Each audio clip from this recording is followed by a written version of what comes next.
Can you all hear me now? Yes. So, welcome one and all.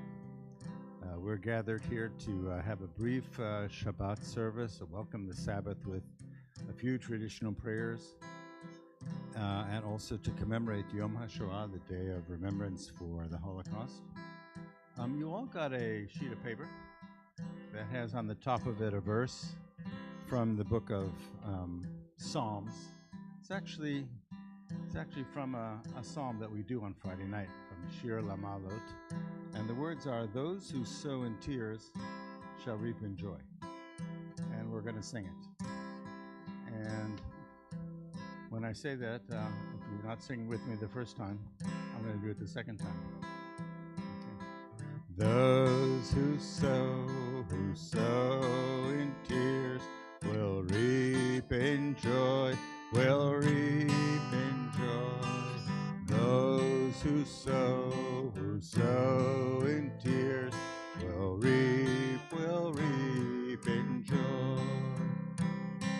Those who sow in tears shall reap in joy, shall reap in joy.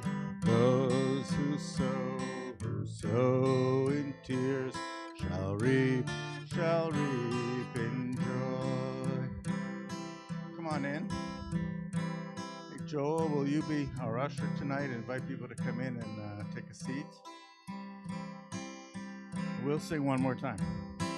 Those who sow in tears shall reap in joy, shall reap in joy. Those who sow in tears shall reap in joy. Those who sow in tears shall reap in joy, shall reap in joy. Those who sow in tears shall reap in joy. So there are a few seats still available in the front. If there are a couple of seats available if you wish to join us in the front, and there's a prayer book. Maybe you can. Are you saving that seat? Yeah. No. Okay. Two seats in the front. I want everyone to have a seat and a prayer book, right? I hope you all have a prayer book as well. And so what we're going to do tonight is we're going to begin our service with sort of a spirit of commemoration and memory. Our custom is to light behind us, before we light the Sabbath candles, is to light 6 memorial candles, which are behind me, in memory of the 6 million Jews who perished in the Holocaust. And then we'll move from this commemoration to the spirit of the Sabbath. So first I want to invite Rabbi David Elitzer up to lead us responsively in this poem. Every Person Has a Name, by the Israeli poet Zelda. And we'll read responsively. Which you can find on your sheet that was given to you. Everyone has a name given to him by God and given to him by his parents.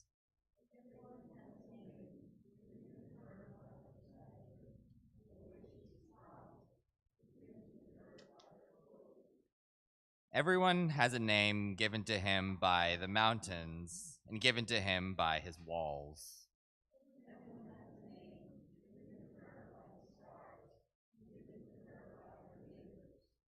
Everyone has a name given to him by his sins and given to him by his longing.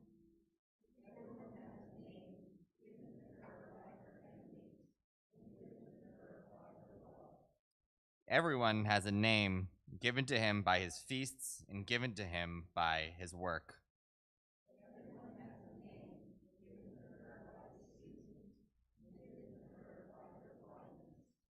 Everyone has a name given to him by the sea and given to him by his death.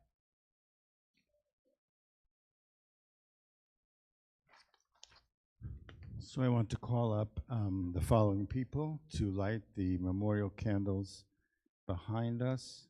And as the candles are lit, we'll sing together on page 522. Ashrei Hagafrur.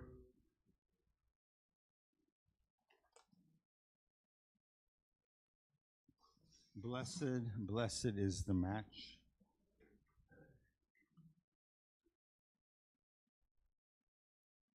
So I want to call up Elliot Mayerchik and Aniko Bodkowski. You're here yet?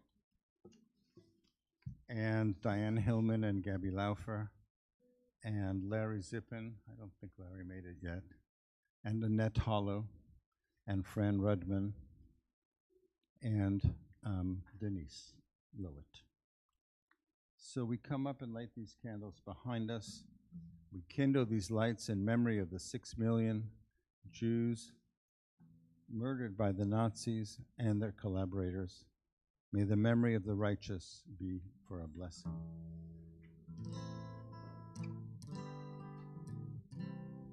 If you know this, sing with me. Ashrei Hagafru Shenitzah Shenisraf Lahatzit Lehavot Ashrei Halehava Shebe'ara Sheba'ara Besitrei Levavot Ashrei Halvavot Sheyadu Lachadol Sheyadu Lachadol Bekavod Ashrei Hagafrut Shenisraf Behitzit Lehavot. In English. Blessed is the match consumed in kindling flame. Blessed is the flame that burns in the secret, burns in the fastness of the heart. Blessed is the heart with the strength to stop its beating for honor's sake. Blessed is the match consumed in kindling flame. Elliot and Aniko, did you want to come and light one of the candles here? We'll do that again. Blessed is the match consumed in kindling flame. Blessed is the flame that burns in the secret fastness of the heart. Blessed is the heart with the strength to stop beating, its beating for honor's sake. Blessed is the match consumed in the kindling flame.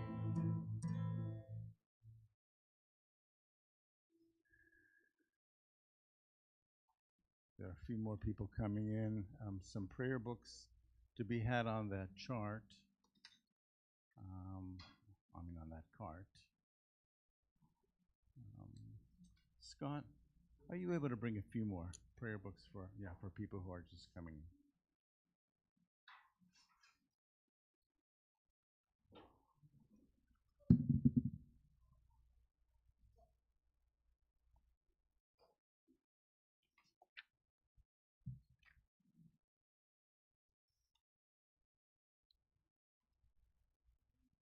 So on page 527, I'm reading a passage that Leo Beck wrote about his time in Theresienstadt. Leo Beck was the leader of German Jewry at the time. And he writes, "We would assemble in the darkness. To light a candle there, or even a match, would have brought immediate disaster upon us.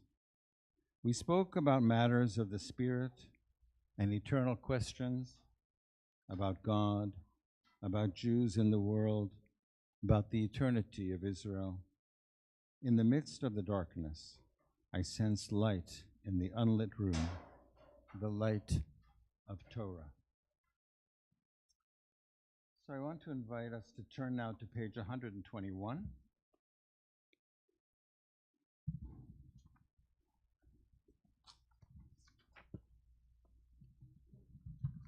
And we can read together the reading on page 121, and then I want to invite Sonia to light our Shabbat candles.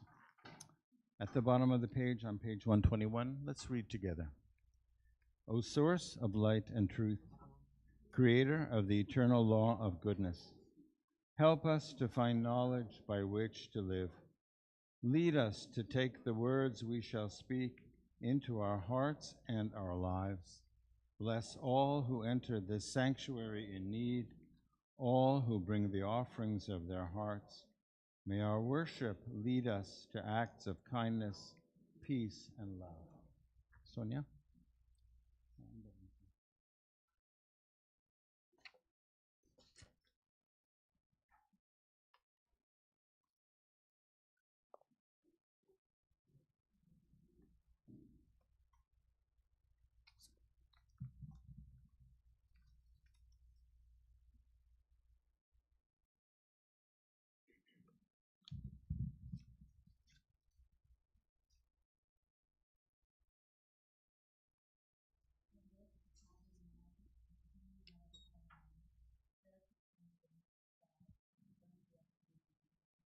Amen.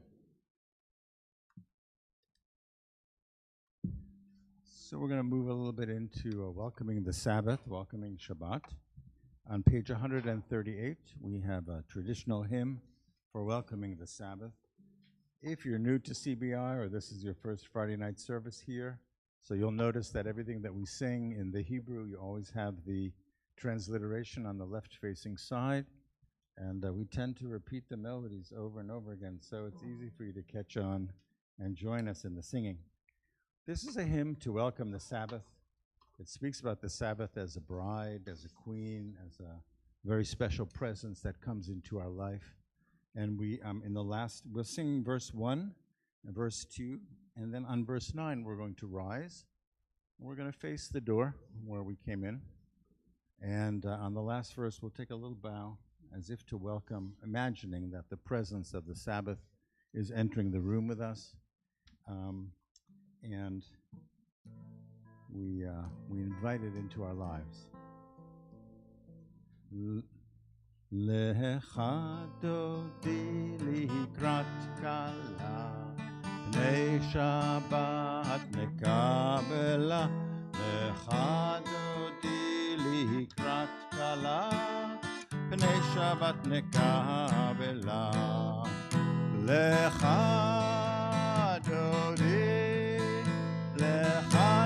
likrat kala, pnei Shabbat nekabela. Lecha dodi likrat kala, pnei Shabbat nekabela. Shahamor v'zachor b'dibur echad, Ishmi'anu el hamiuchad, Adonai echad u'shemo echad, L'shem u'tiferet u'tchila. Lecha dodi likrat kala, pnei Shabbat nekabela. Lecha dodi likrat kala, pnei Shabbat nekabela. Likrat Shabbat lechu v'nelcha, ki mekor habracha. Merosh mikedem nesucha, sof ma'aseh b'machshava tchila.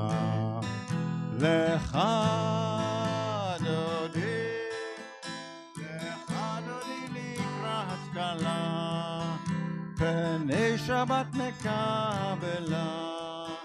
לך דודי לקראת כלה, בני שבת נקה. I invite you to rise, page 139, the last verse, verse 9. בואי בשלום העטרת בעלה, גם בשמחה ובצהלה, תוך אמונה עם סגולה, בואי חלה, בואי חלה. לך דודי, לך דודי לקראת כלה, בני שבת נקבלה. לך דודי לקראת כלה, בני שבת נקבלה. You may be seated.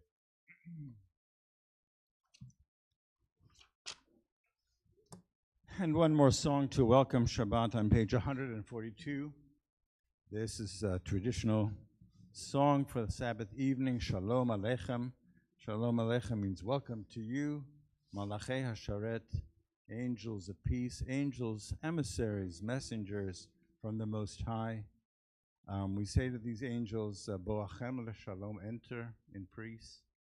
Barchuni LeShalom, bless me, bless us in peace. And Tzedchem l'shalom, and go on your way and spread the Sabbath peace all over the world. Shalom Aleichem.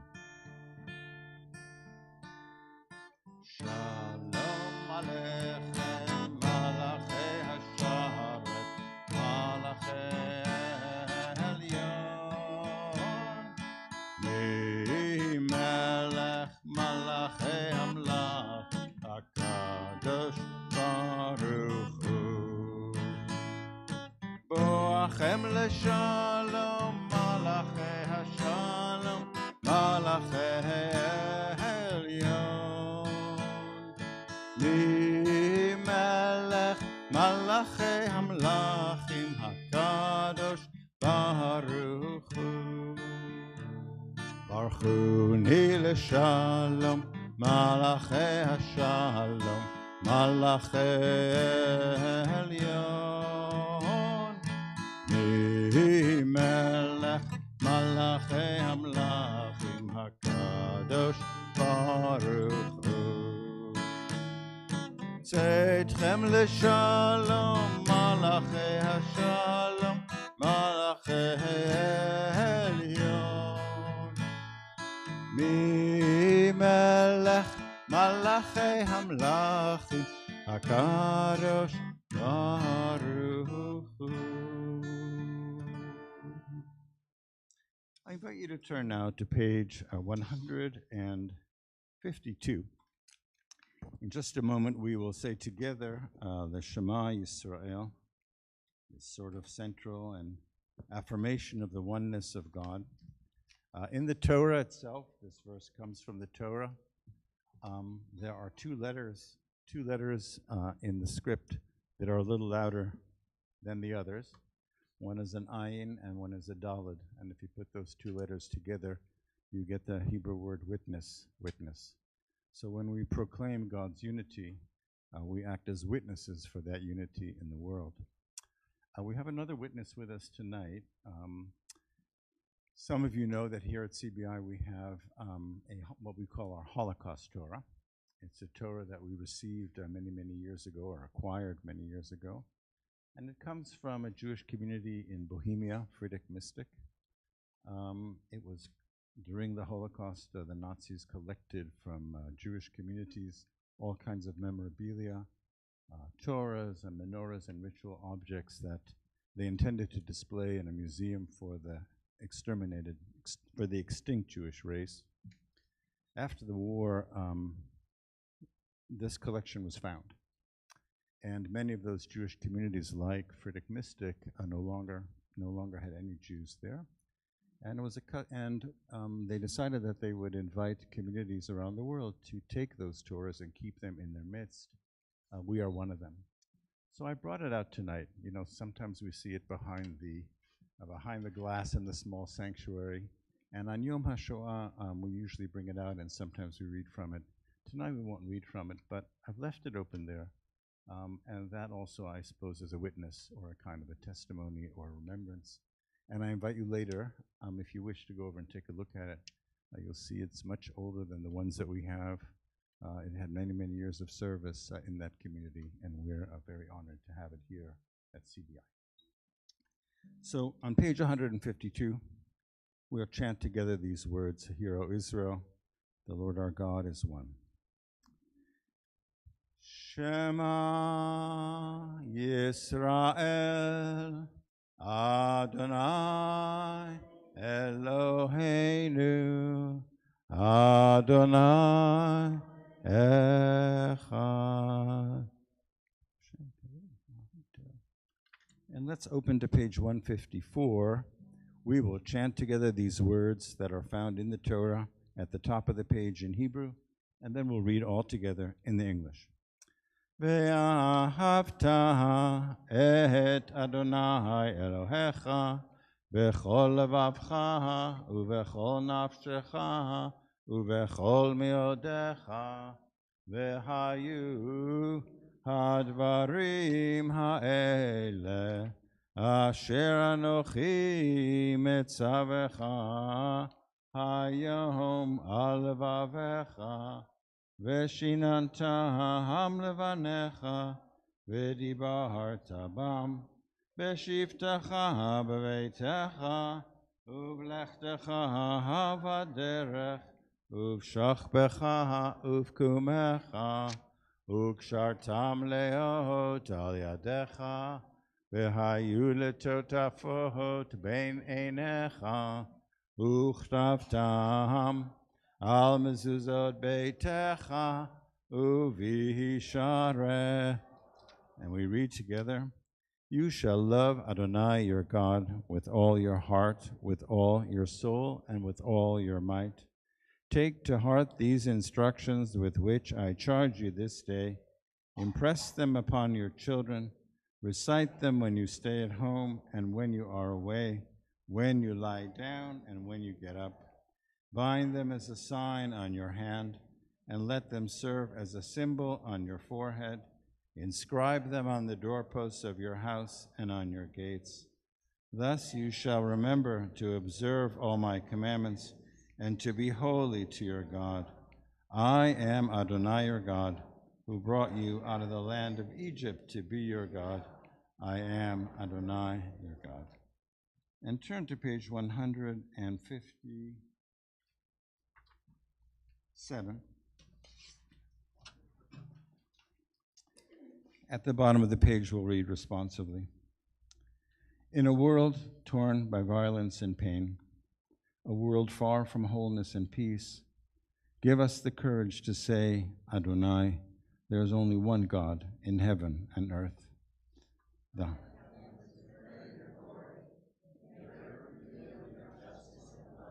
From bondage in Egypt we were delivered. At Sinai we bound ourselves to your way.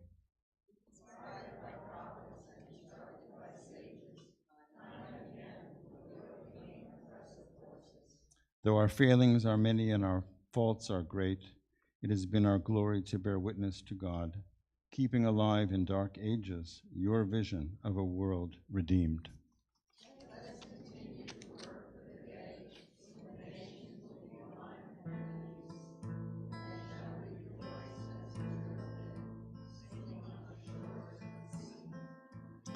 On page 158, we sing that song that was sung at the sea, Song of Redemption and Hope. Mi chamocha bailim Adonai, mi chamocha nedar bakodesh, nora tehilot o seifele, nora tehilot o seifele. Malechutecha ra'u vanecha, bokei hayam lifnei Moshe uMiriam. Seili anu ve'amru, Adonai yimloch leolam va'ed. Yalai la la la la la ya la la la la la la la la la la la ya la la la la la la la la la ya la la la la la la la la ya la la ונאמר כי פדה אדוני את יעקב וגאלו מיד חזק ממנו ברוך אתה אדוני גאל ישראל.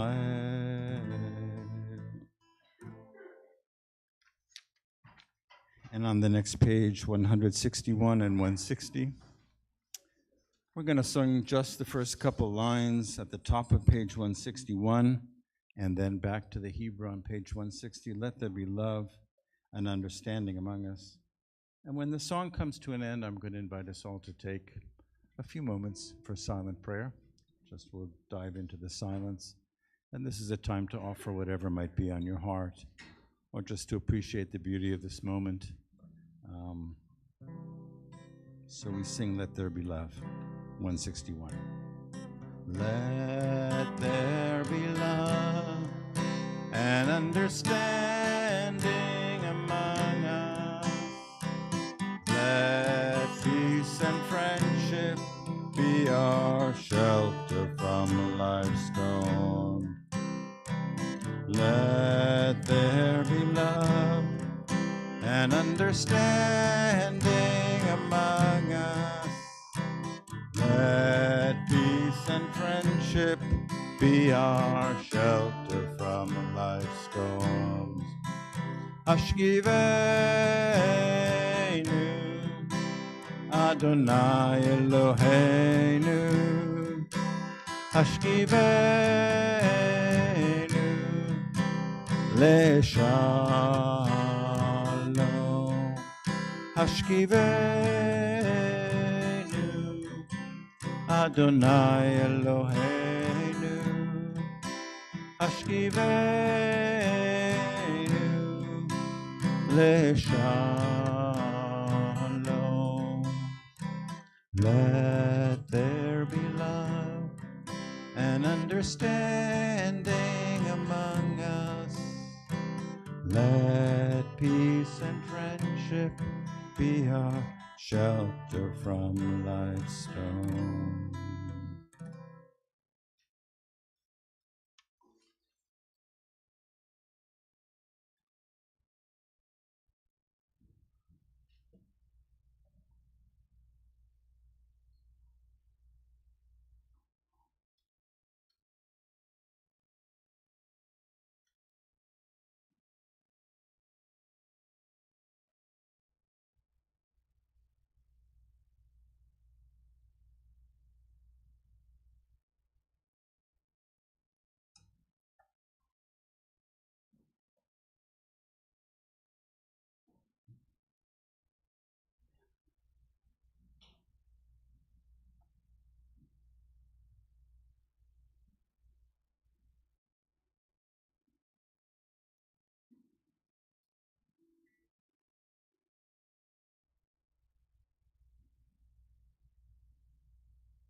So we are actually in the period between Passover and Shavuot. And so the custom is to count each of the 50 days between the Passover and Shavuot. Passover being the time we went out of Egypt, and Shavuot being the time we arrived 50 days later at Mount Sinai to receive the Torah. And that period of time is called the Omer. You all say that word. Omer, the Omer. So we have a lovely melody for counting the Omer. And then we'll make the blessing over the counting of the Omer, which for those of you who know how to light the candles or all other blessings, you know most of the words. but the last three words are al, svirat, haomer, which just says we're going to thank God for making our life holy with commandments and commanding us to count the Omer. And then I'm going to surprise you and tell you what day of the Omer it is. Unless you've been counting every single day, maybe you know. So the melody goes like this. Baruch atah Adonai Eloheinu melech haolam asher kidshanu b'mitzvotav v'tzivanu al svirat haomer al svirat haomer al svirat haomer al svirat haomer.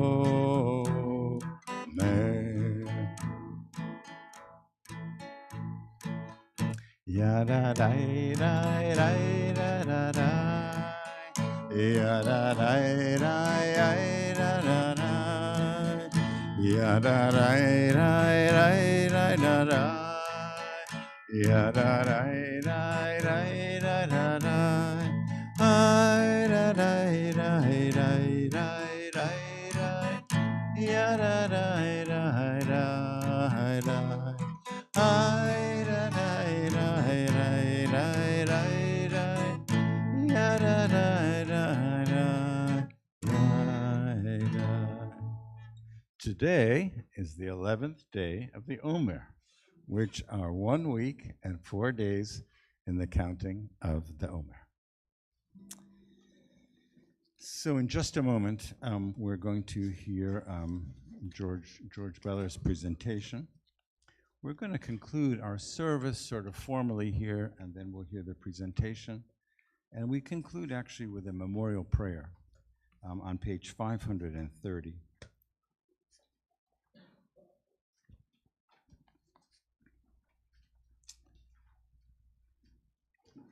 And we can look at the words of that prayer.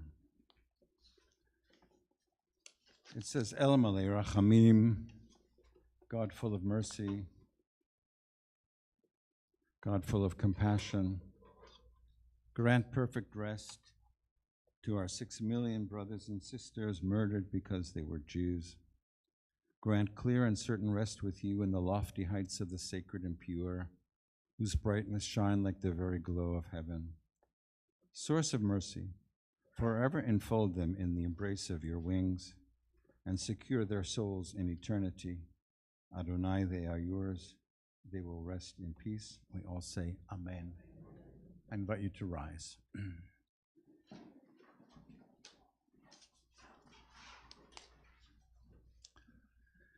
El male rachamim shochen b'amromim Hamtze menucha nechona tachat kanfei hashchina b'ma'alot kedoshim utehorim kezohar harakia mahasirim et nishmot 6 מיליון אחינו ואחיותינו שנהרגו על קידוש השם. בעל הרחמים יסתירם בסתר כנפיו לעולמים ויצרור בצרור החיים את נשמתם. Adonai hu nachalatam v'yanuchu b'shalom al mishkavam v'nomar Amen. And we turn to page 532. Tonight we say the Mourner's Kaddish in memory of the 6 million. And we also include in our prayers those from our congregation whose yahrzeits we're observing this week. Hyman Beres, Rose Gail Chenman, Frank Cherkasky, Betty Donsky, Tilly Goodman, Samuel Hine, Jack Hirsch, David Silvermetz, Marcelo Levi Vidale, William Zatkoff, and Eider Klugerman. So those who wish to remain standing for the Kaddish, join me on page 532. Yitkadal v'yitkadash Shemei Rabbah, v'yalma divra chirutei v'yamlich malchutei, v'chayechon uv'yomechon uv'chayei dechol beit Yisrael, ba'agala uv'izman kariv v'imru, Amen. Yehei Shmei Rabbah mevorach leolam leolmei almaya.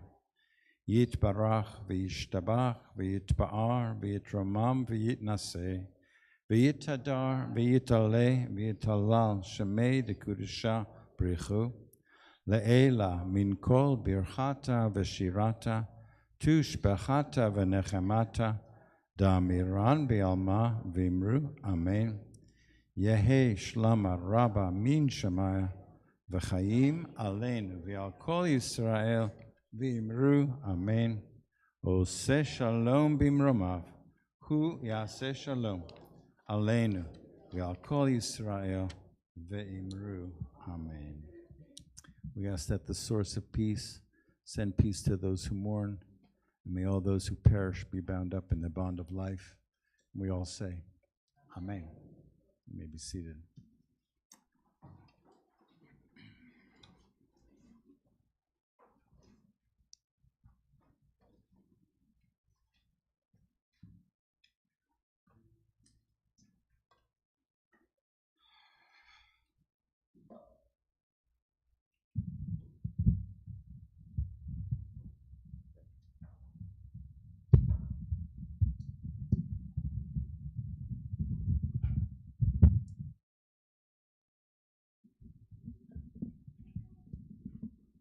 So I'm very happy tonight to invite George Beller to come up in a moment just to share his family's experiences. We'll turn on the...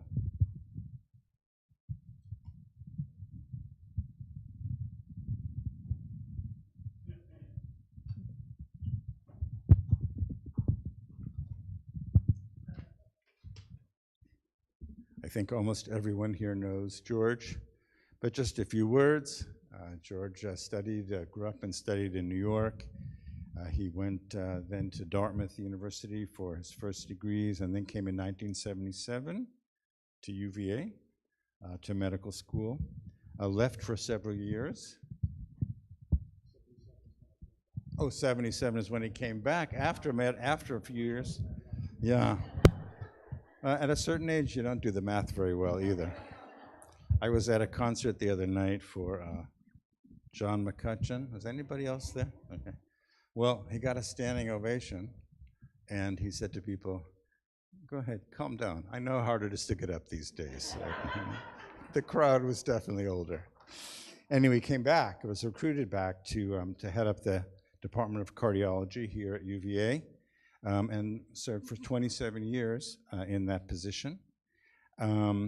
He reminds me that his son Michael had his bar mitzvah here at CBI when there was no rabbi whatsoever. And now we have one plus an intern, and soon we're going to have two, so some things change.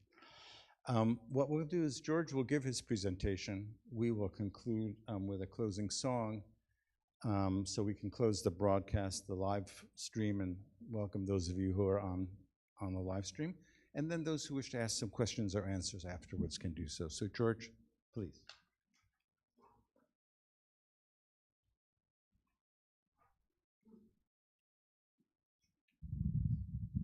Get this open here.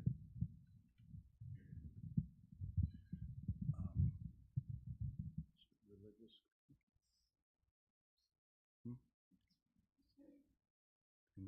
CDI. You know what it is? It's religious. Password. I think it's religious school in small letters with one space.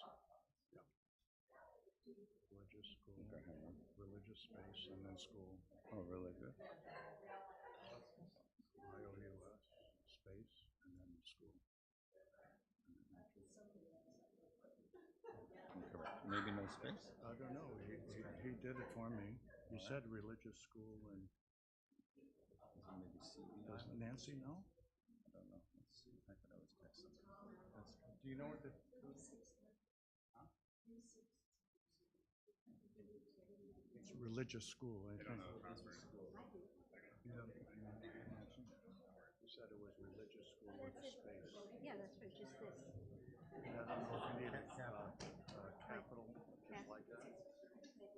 I gotta be able to put it in. This is just exactly right, yeah. Just the way it is, space and then school. And then just hit. There it goes.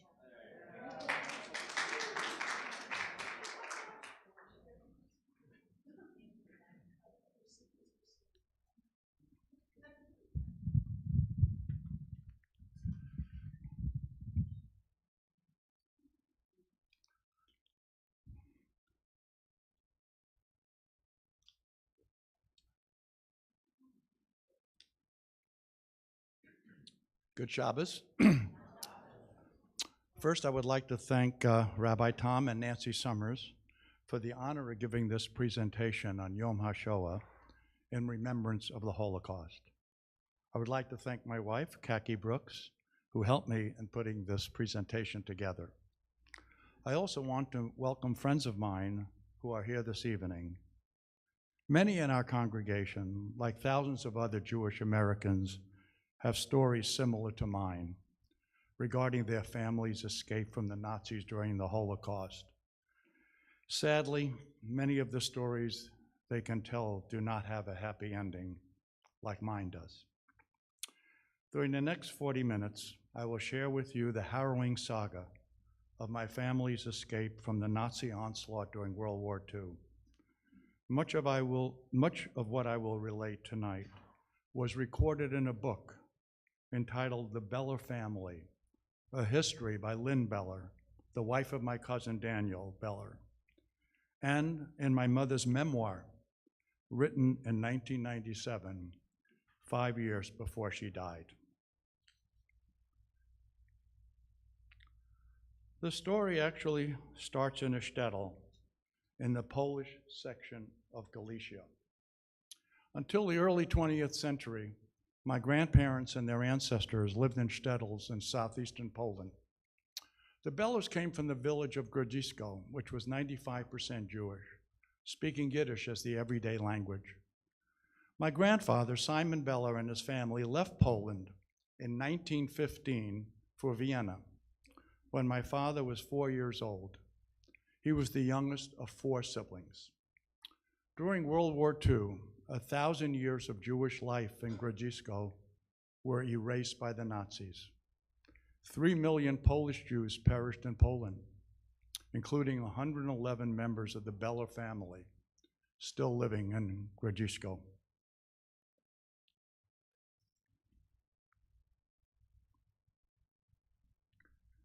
We have a good idea what life was like in the village of Grodzisko from paintings created by my great-uncle, Elex Beller.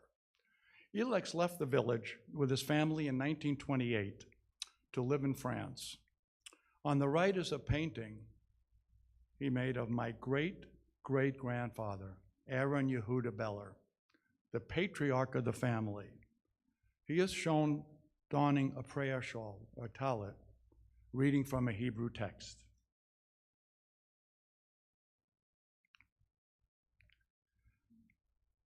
Shown on the left side of this slide is a pastoral winter scene of the village with some of its inhabitants in the foreground. On the right is a depiction of a typical family home. This slide shows the Grodzisko synagogue on a Friday night. Interestingly, before the Friday night supper, the men would go to the synagogue, but only with their sons. I'm glad we don't have that tradition here anymore. Women would not be here tonight.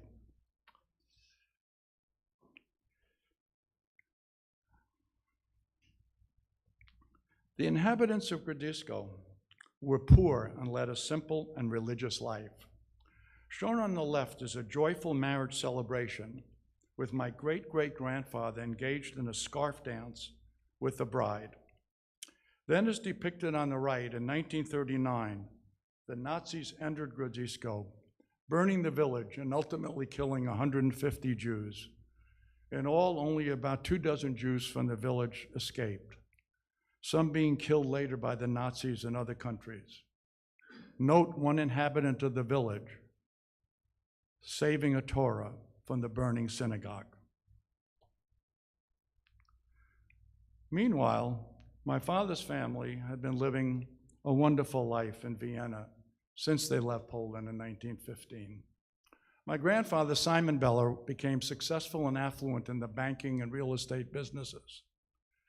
The family was content. They considered themselves, quote, model assimilated citizens, supportive of Viennese culture, concert halls, opera, theater, and art exhibits. Simon valued education and his children thrived. They lived in the Palais Dumba on the Ringstrasse, the most prestigious avenue in Vienna. My father, Izzy Beller, attended the University of Vienna, after which he was co-owner with his brother Aaron of a factory that manufactured bottle caps from gelatin. This slide shows the route of the Ringstrasse in Vienna. It circles around the oldest parts of Vienna and is praised for its beauty and charm. The Beller residence is marked by a red X and overlooked a park. This slide shows the building in which the Beller family lived as it looked in the 1930s on the left and as it looks today. My grandfather's office was on the first floor above the shops, and the living quarters were on the next 3 floors. The building was known as the Palais Dumba. This slide shows photographs of the Beller family in Vienna. On the left, my grandmother is shown with her 4 children. My father is standing on a chair above his brother Aaron. His 2 sisters, Lotta and Jana, are standing to the right of my grandmother. In the photo on the right, taken some years later, my father is lying down next to his sister, Jana. I show this slide to illustrate how different my grandfather and father looked in their Viennese life as contrasted with their prior life in the Polish shtetl. As I mentioned, they thought of themselves as well assimilated into Viennese society. On the right of the slide, my father is shown on skis during a vacation in the Alps and wearing a tie. No matter how assimilated Jews felt they were in Vienna, they could not ignore growing anti-Semitism. This slide shows a quote from The Hare with Amber Eyes by Edmund de Waal, pertaining to anti-Semitism in Vienna in the 1930s. I quote from the book, "The Jews' insatiability was the common theme. They simply did not know their limits. Anti-Semitism was part of common day-to-day life. It happened both overtly and covertly." Quote, "In Vienna, you could expect to have your hat knocked off your head in the Ringstrasse for looking Jewish, be abused as a dirty Jew for opening a window in a train carriage, be snubbed at a meeting of a charity committee, have lectures at the university disrupted by cries of Juden hinaus, Jews out, until every Jewish student had picked up his books and left." Then came the annexation of Austria by Germany, referred to as the Anschluss. The real terror for the Viennese Jewish population began in March 11, 1938, when the German army marched into and annexed Austria. The Austrians welcomed the Nazis with no resistance. Immediately on that day, swastikas on armbands appeared in the streets. The following day, Jews began to be persecuted and assets confiscated by Nazis.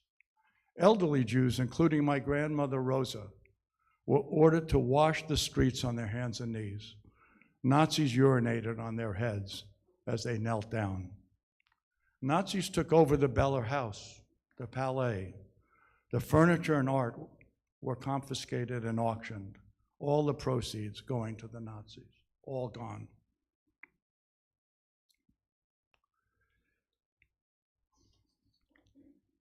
This slide shows Austrian citizens welcoming the Nazis by waving Nazi flags, giving the Heil Hitler salute. Adolf Hitler arrived in Vienna, as shown on the left, on the evening of March 13, 1938.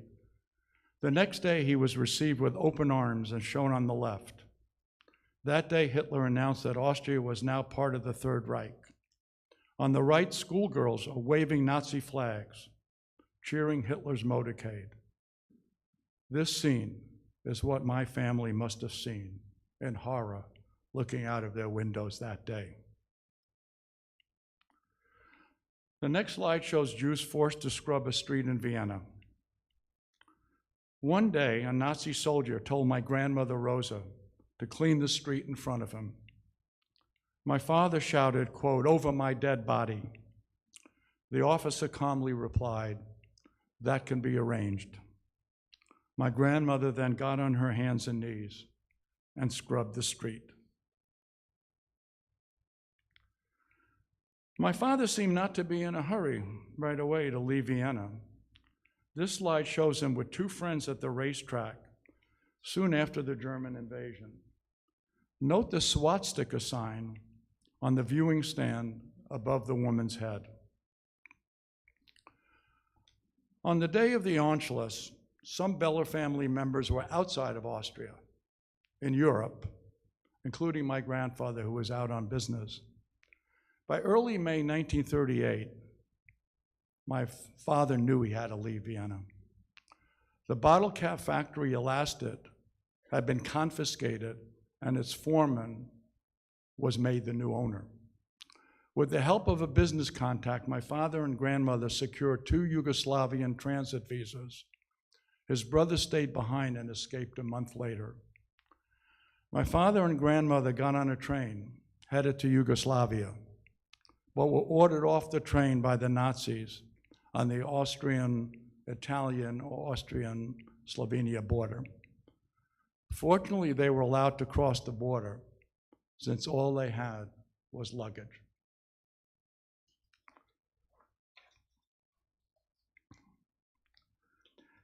After crossing the border into Slovenia, which at that time was part of Yugoslavia, my father and his mother, my grandmother, traveled from Trieste to Zurich to get false papers from a business contact.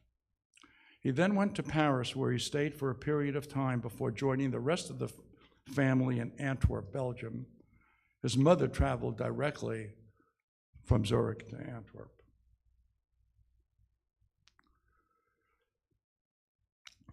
Most of the Beller family settled in Antwerp after escaping from Vienna. Lotta, my father's oldest sister, and her family left Vienna for London. His other sister, Jana, was married in Vienna in 1932. They had also moved to Antwerp in 1937 and had one daughter. In Antwerp, my father met Joanna Gross, a Belgian citizen, and they fell in love. Her father, Isaac Gross, imported rough diamonds for use in producing jewelry. My parents were married on March 31, 1940. 700 guests attended their wedding and reception in the afternoon, with 250 of them staying for a formal dinner in the evening. This slide shows photographs of my mother and her family. In the left photo, my mother is in the center, surrounded by her parents and 2 brothers. On the right is an earlier photo of my mother with her brothers. She was having a wonderful life, fully assimilated into the Belgian culture. Her father was also born in a shtetl in Poland. He left Poland with his family in the early 1900s to live in Holland, where my mother was born. They moved to Antwerp after World War I. Shown on this slide is my parents' wedding dinner. Note how happy the family looks in the background of the photograph on the right. 5 weeks later, after this wedding, the Germans invaded Belgium. As a result, all the Jews in this photo escaped from Antwerp, were arrested and deported to France, or were killed by the Nazis in concentration camps. All those people.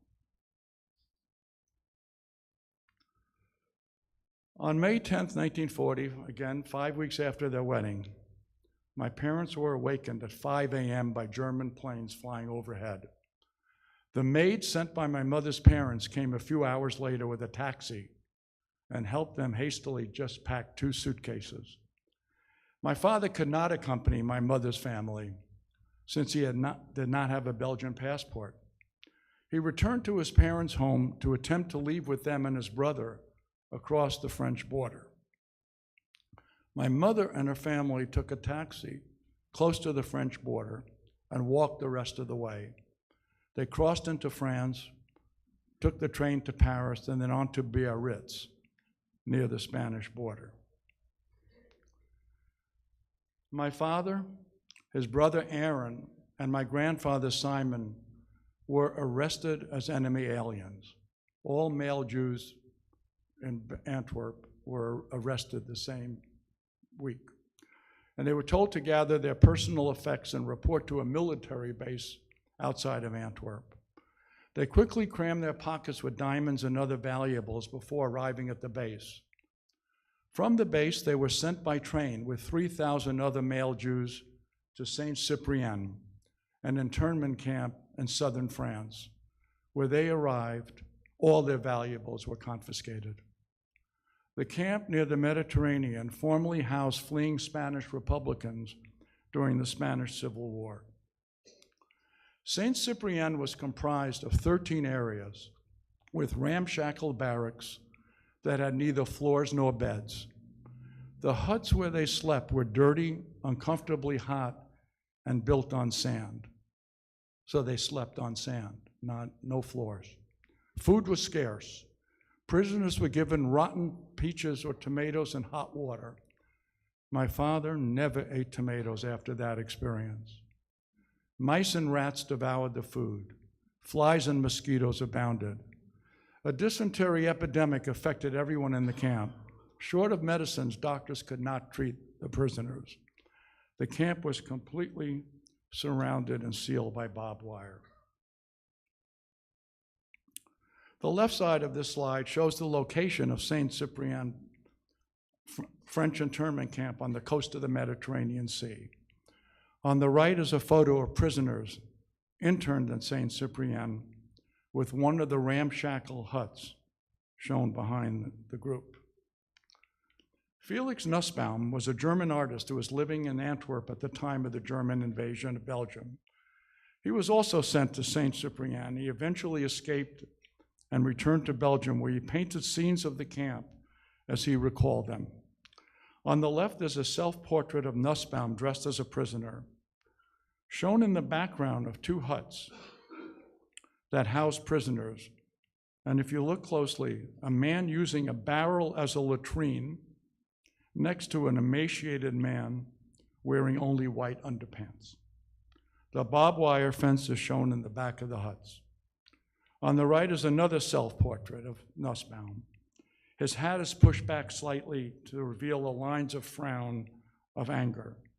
This portrait with Nussbaum's clenched fist in front of the barbed wire fence expresses profound rage.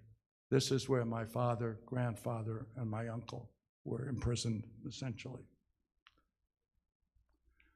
This painting shows a group of Jewish prisoners at Saint Cyprien praying in front of a hut.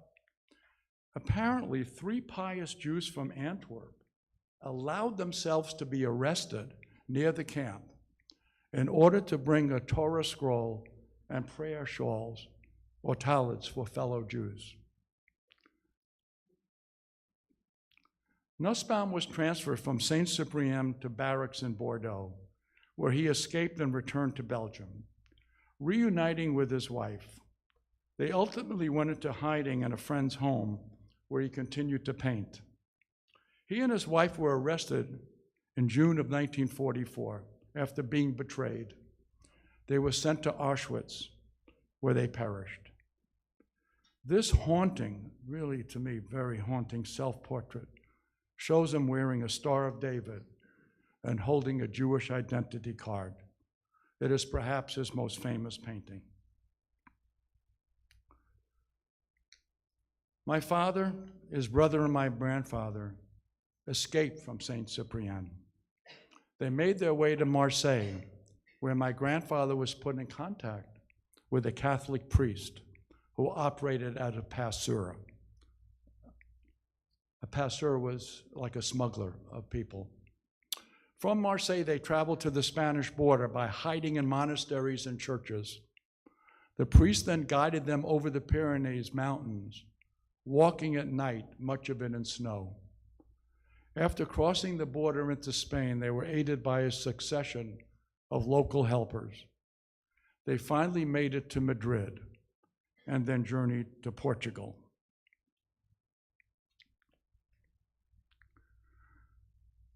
The blue and red lines on this slide represent the escape routes over the Pyrenees taken by the passeurs with groups of refugees. My father, grandfather, and brother would have taken the blue route from Marseille, shown on the extreme right. As I will describe later, my mother and her family took the escape route in red on the left side of the map. The photograph on the left shows refugees with walking sticks in deep snow on one of the passes over the mountain range. I don't know how my grandfather made it. Today, as shown on the right, tourists can now hike the Freedom Trail, a walk that commemorates one of the secret escapes over the Central Pyrenees into northern Spain. I would now like to describe briefly how some in the Catholic Church aided Jews in France in World War II. Jews in France were aided in their escape to Spain through efforts of bishops, priests, seminarians, religious, and lay Catholics. Secret actions to help Jews occurred in church sanctuaries, behind convent and monastery walls, and with church approval. Covert actions included hiding refugees and on occasion smuggling Jews out of the country. These covert undertakings required formal church involvement, such as issuing baptismal certificates, work permits, enrollment documents, identity cards, and travel authorization. My father's escape was facilitated by these actions. In fact, my father once told me how he accompanied this priest to Mass every morning out of respect, and then he said his own prayers at the same time. Pope Pius was the Pope during World War II. How did he act during the Holocaust? Pope Pius XII remained silent publicly about the Jews being killed by the Nazis in the death camps. A letter found among the private papers of Pope Pius XII recently was outlined in this letter.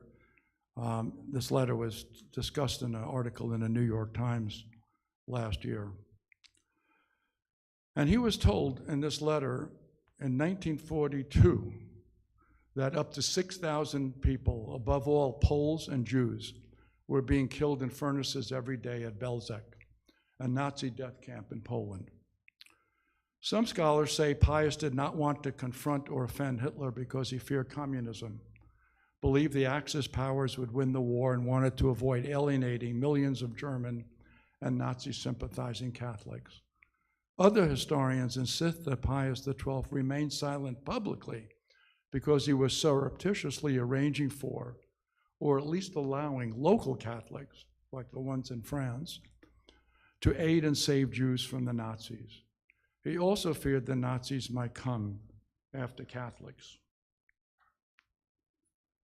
Now, while this was going on in France, with my father, grandfather, my uncle. What happened to my grandmother, who was left in Antwerp? My grandmother, Rosabella, remained in Belgium after my grandfather, father, and brother were sent to Saint Cyprien.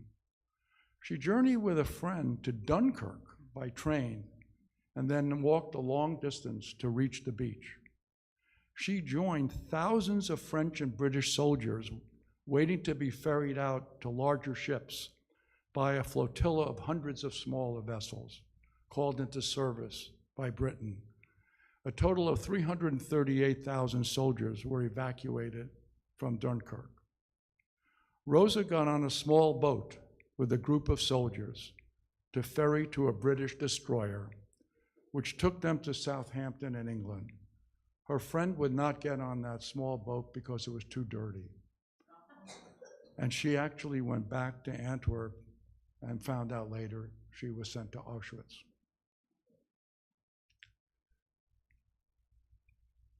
This map shows the route my grandmother took to escape from Antwerp to Dunkirk over the border of Belgium to Southampton. In May 1940, Germany advanced into France, trapping Allied troops on the beaches of Dunkirk, under air and ground cover from British and French forces. Troops were slowly and methodically evacuated from the beach using every serviceable naval and civilian vessel that could be found. Many of you probably saw the 2017 movie of this evacuation, directed by Christopher Nolan, who also directed the recent film Oppenheimer. This slide shows soldiers being evacuated from the beach at Dunkirk in small boats being ferried to larger ships. Amazingly, my grandmother, Rosa, could not speak English, was able to get on one of these boats to escape to England with these soldiers. On her arrival in Southampton as a refugee, my grandmother, Rosa, was labeled an enemy alien since she had an Austrian passport and spoke German. After transfer to London, she was sent to Holloway Prison, where she was among 3,600 women sent there en route to the Isle of Man. She was imprisoned on the Isle of Man for a year, unable to tell anyone that she had a daughter, Lotte, in London. Eventually, a rabbi who spoke German met with Rosa and understood that she had a daughter in London. He found Lotte, who was eventually able to get her mother released. Rosa finally joined my grandfather in New York in 1945, separated for more than 4 years.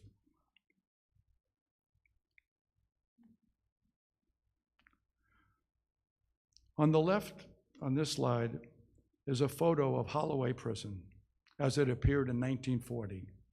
It is where my grandmother was placed right after her arrival in England. On the right are women internees sewing garments on the Isle of Man, where my grandmother was interned for a year. Just kind of visualize her in a room like this, sewing garments, not being able to communicate with her daughter. And now I'd like to give the story about my mother's escape and her family, her brother and her parents.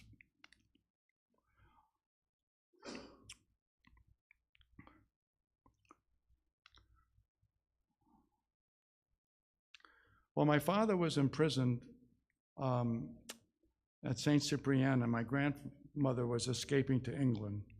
What did happen to my mother and her parents and brother shown in this photo at my parents' wedding?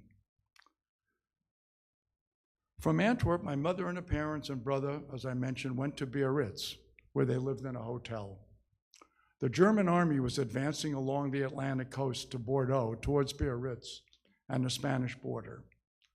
Alarmed, my mother, who was then almost 3 months pregnant with me, convinced her father that they had to leave immediately.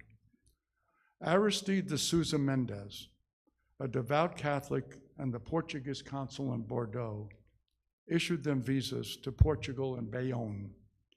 After returning to Biarritz, they hastily left their hotel and traveled to Hendaye, a British town on the Spanish border. This slide shows the 5-mile distance from Biarritz, where my parents were staying after leaving Antwerp, to Bayonne, where they secured their visas to Portugal. This map shows the 20-mile distance from Biarritz to Hendaye, where my mother and her family crossed the border with thousands of other refugees into Spain while the German army was advancing down the Atlantic coast. In fact, she crossed the border with a family on June 23, 1940, one day after the Franco-German armistice was signed.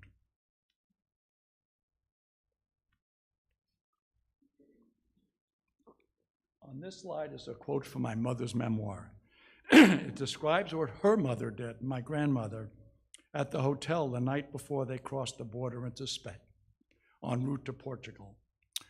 On my return to the Hendaye Hotel, my mother took the diamonds hidden in my father's money belt and mixed them with creams removed from the jars and put them back in the original Elizabeth Arden jars. She put the jewelry in balls of wool and stuck the 2 knitting needles in them herself. She hid gold coins and small bars of gold in socks. Then she packed on top of our clothing about a dozen enlarged photos of our wedding. We entered the customs house where an agent started examining one suitcase. He spent such a long time turning each page of the wedding photo, suspecting hidden money, that he finally gave up. Dejected, he did not even ask to open the other suitcase.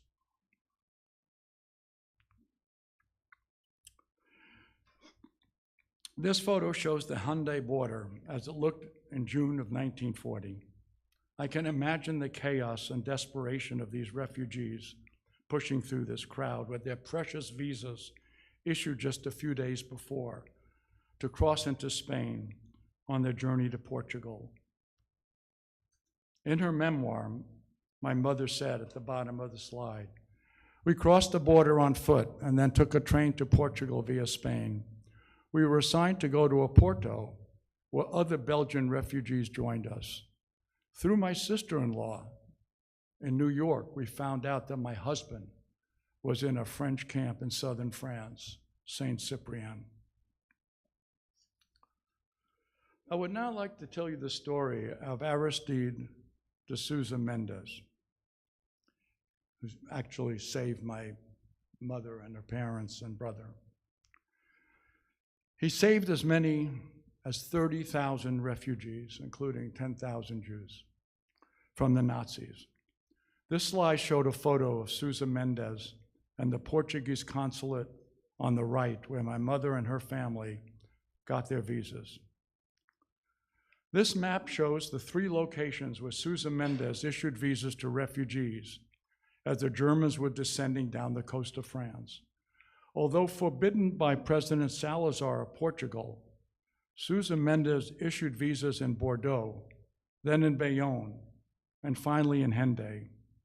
In June of 1940, according to an article in the Smithsonian Magazine, Souza Mendes, quote, "threw open his doors and began to sign visas en masse. And once he started, he didn't stop. They lined up by the thousands, at his desk, out the door, down the stairs, and into the streets." On the night of June 19, 1940, German planes bombed Bordeaux. Panic-stricken, the crowd of refugees waiting for visas ran for Bayonne and Hendaye, towns closer to the Spanish border. Souza Mendes drove to Bayonne on June 20th. That's the day my mother got there. He found 20,000 refugees lining the streets and another 5,000 encircling the consulate, my mother and her family included. Souza Mendes shouldered through the mob and entered the front door of the consulate. He ordered the Bayonne consul to start issuing visas immediately. 10,000 of the men, women, and children he saved were Jews who would have ended up in Nazi labor camps, many of whom would have. My mother, pregnant with me, was one of those who were saved. This slide shows my mother's Portuguese visa. We found this after my mother passed away. On the left, stamped 20 June 1940, Bayonne. It was signed by Manuel de Vieira Brega, de Sousa's vice consul. On the right is her transit visa for Spain, issued on June 23rd, a week before the Germans arrived at the border. If not for the heroism of Sousa Mendez, I might not be alive today. This slide lists some statements made by Sousa Mendez. I'm going to issue a visa to anyone who asks for it. Even if I'm discharged, I can only act as a Christian as my conscience tells me. It was indeed my objective to save all those persons whose affliction was beyond description. After being recalled to Lisbon, he stated at a disciplinary hearing, I may have erred, but if so, I did it unintentionally, having followed the voice of my conscience, which despite the nervous breakdown I am still experiencing due to the workload, during which I spent weeks with practically no sleep, never failed to guide me in the fulfillment of my duties, in full awareness of my responsibilities. When told of his punishment, he said, I would rather stand with God against man than with man against God.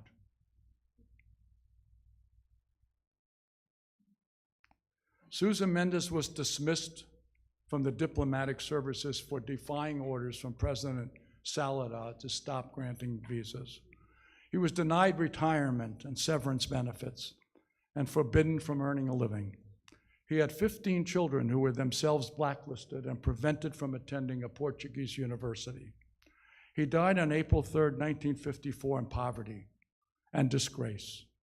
Before his death, he asked his children to clear his name. Many years later, he was finally recognized by Portugal with an apology to his family and given a posthumous rank of ambassador. In 1966, Yad Vashem honored him as one of the righteous among the nations. This slide shows a plaque placed outside the Portuguese consulate in Bayonne. It states, the consulate from Portugal was here in 1940. In homage to Consul Aristide de Sousa Mendez, ambassador of peace and righteous among nations, who saved 30,000 lives during World War II at Bordeaux, Bayonne, Hendaye. My mother and father were ultimately united in Portugal and lived in a hotel in Oporto, waiting to obtain visas to the United States. It helped that my mother was born in Holland, as you recall, since the Dutch quota for American visas was light. She states in her memoir, furthermore, my parents had deposited for me $5,000 in an American bank before the war. They had made for me all the arrangements to leave America alone to make sure that at least I would be safe in case war broke out. Of course, I abandoned those plans when I agreed to get married in Belgium. Now in Oporto, my mother wanted me to be born in the United States, even if she had to travel to New York alone. My November 1940, she arrived, remember, in June. She was already 8 months pregnant.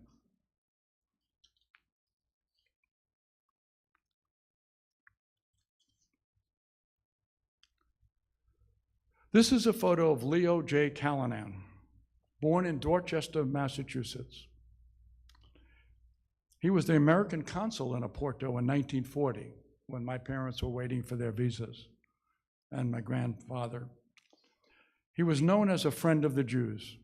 Like Sousa Mendez is another hero in this story. Now, this is an amazing story. This slide shows how Leo Callanan, American consul born in Dorchester, Massachusetts, issued visas to Jews. And my Uncle Aaron, my father's brother, had a big hand in this plot. So my Uncle Aaron, who served as an assistant to Callahan, I think it's because he spoke about 7 or 8 languages, gave these instructions to Jewish visa applicants before they went to see the consul. In order to get a visa to the US, you must prove you won't be a public charge. I will make an appointment for you to see the consul, Mr. Callahan. Before the meeting, we will hand you a sack of dollars. Wait your turn, and the consul will call you in. The consul will ask, how do you plan to support yourself in America? You will respond, this is my Uncle Aaron saying to the refugee, well, you see, this is what you say. Well, you see, we have this sack of $10,000, and that is what we're planning to use in America. Then he will say, okay, and turn to his assistant and say, give them a visa. You will take the visa and leave. When you get outside, you will return the sack to us, and the next person will take the sack to see the consul. Quite amazing.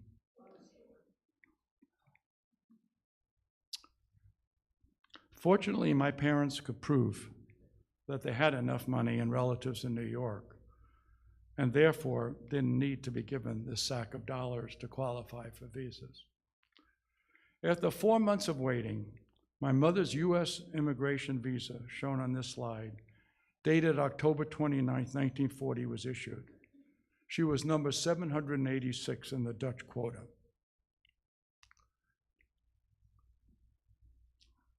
My mother pleaded with Consul Callahan, crying in his presence to be given a passage on a ship to America as soon as possible so I could be born in the U.S. She said the consul took away a number from someone in Lisbon and gave it to me so I would reach America on time. My mother sailed from Lisbon to New York on the ship Excalibur and arrived in New York on November 21st, 1940, Thanksgiving Day. She moved into a hotel where she lived by herself, George Allen Beller. When my birth certificate, she didn't know George, the anglicized George, she put an S, George, that's my real first name. Was born in New York on December 23rd, 1940. My mother's parents arrived in New York on the ship Serpa Pinto in January 1941. My father arrived in New York on the ship Siboney in January 1941. This slide shows the two ships of the Excalibur on the right, on the left when my mother arrived, and then the ship on the right is the one my father arrived, as they looked in those days. This slide shows immigrants arriving at Ellis Island in New York. I can just imagine the feelings of joy and relief that my family experienced as they finally set foot on American soil.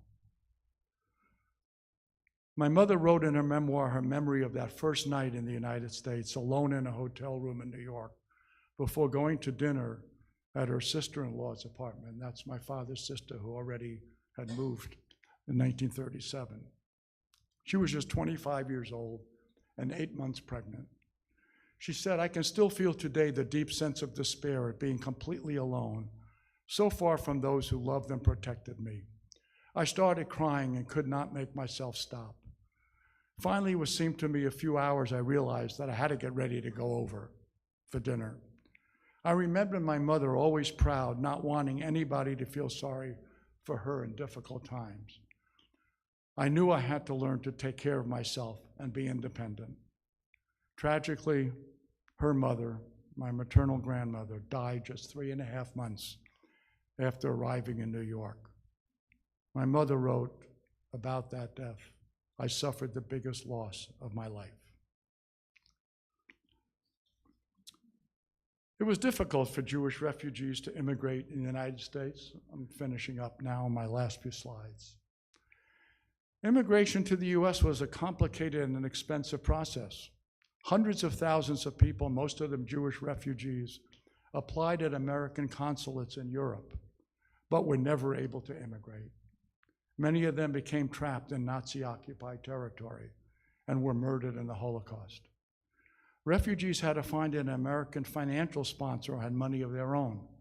That sponsor had to collect and send documents promising to take responsibility for them after their arrival in the U.S.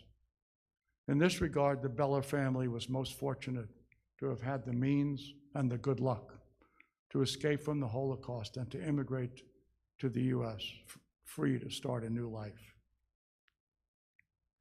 This slide summarizes the role that Assistant Secretary of State Breckinridge Long played in restricting immigration to the United States. During the Depression, President Roosevelt eased immigration policy, making it easier for refugees to enter the country. Assistant Secretary of State Long reversed this policy, saying, this is in a memo that he wrote, "We can delay and effectively stop for a temporary period of indefinite length the number of immigrants to the United States.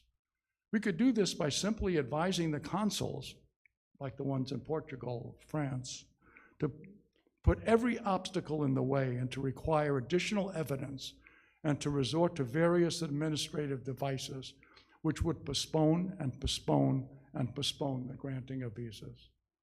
As a result, only 110,000 Jewish refugees arrived in New York between March 1938 and October 1941. Many more were unable to immigrate. Most became trapped in Nazi-occupied territory, and many of those were subsequently murdered during the Holocaust. It is a miracle that everyone in this Beller family photo survived the Holocaust. They were among the fortunate refugees who escaped from the Nazis and were granted visas and passages on ships to the United States. Shown in the middle of the picture, my grandfather. Whoops.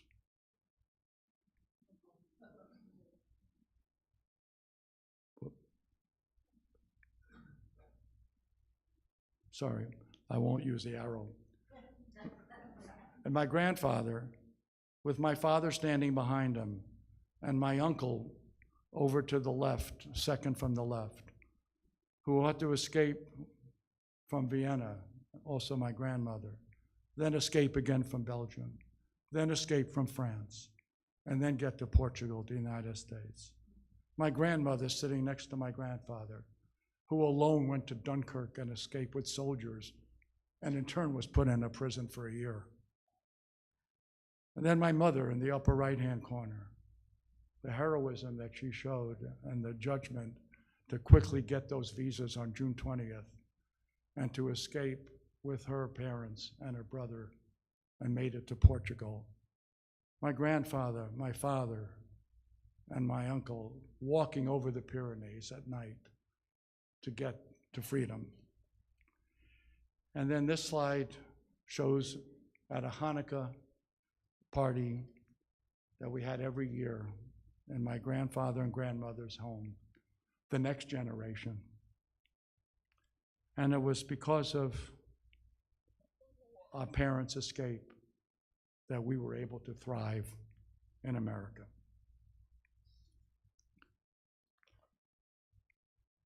To finish up, given the tragic history of the Holocaust that my family and many of your families endured, it is especially painful to note that there has in recent years been a significant rise in anti-Semitism in the United States. And we know that Israel's counteroffensive in Gaza after the October 7th massacre has only intensified this trend. The Anti-Defamation League recorded a 140% increase in anti-Semitic incidents in 2023 over 2022, a tenfold increase from a decade ago, and a nearly 400% increase since October 7th. Today, 40% of Jewish college students report having felt the consequences of anti-Semitism. One protester at Columbia University recently yelled to Jewish students, "Go back to Poland." Another even said, "Zionists don't deserve to live." And we know, of course, in Charlottesville, know this feeling too well. And now for my final slide. This is a message actually from a German diplomat. On January 21st, 2023, German Ambassador Frank Hartmann stated the following in a speech on Holocaust Remembrance Day about his country. "It is our duty as a nation and humans to keep the memory alive and make sure history does not repeat itself. Never forget, never again. This became a supreme priority of our education and of our foreign policy. Today, this means fighting against any kind of discrimination, racism, anti-Semitism, anti-Islamism, and hate, which is again on the rise in our societies. This begins at the grassroots level of our societies, in education, in schools, and in local and religious communities. And I think that this message, never forget, never again, hopefully will be passed on to future generations, the story of this Holocaust. Again, my story is just one of many, and thank you for your attention.